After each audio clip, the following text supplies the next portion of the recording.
President Donald Trump, I'm not speaking to you out of vanity, but out of urgency and patriotic duty. My name is Edgardo Lopez. I served as a consultant to the Director of Homeland Security in Miami-Dade County for 3 years.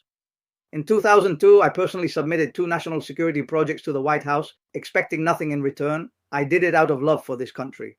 On April 29th, I visited Congressman Carlos Gimenez's office in Washington, D.C., hoping to request a direct meeting with you or someone from your closest team. I was told that was impossible, that all information had to go through the congressman. Still, I shared 2 key alerts with him, which were later confirmed. As usual, I received no recognition. I'm used to being invisible. I work in silence for free and for this nation. One of those warnings was about Alex Wong, who was head of intelligence for Mitt Romney's campaign in 2012. Back then, I developed a strategic plan called the New High-Tech Industrial Revolution, a roadmap to defeat China economically. I handed this directly to Paul Ryan during a meeting in Ocala. No one followed up. I tried again with another campaign officer, still nothing. Then I traveled to the Republican headquarters in Tampa and presented the plan to about 12 people. They told me to come back the next day at 8:00 a.m. Instead, I was met by 2 Secret Service agents. They threatened me and took my documents. I was confused.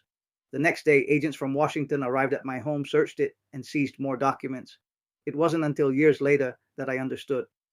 That strategy was a real threat to China's economic plans, but it was leaked. And 12 years later, China announced its own 4th industrial revolution. Coincidence? Or did the Chinese Communist Party gain access to my ideas, using internal influence to silence me while gaining a decade-long advantage?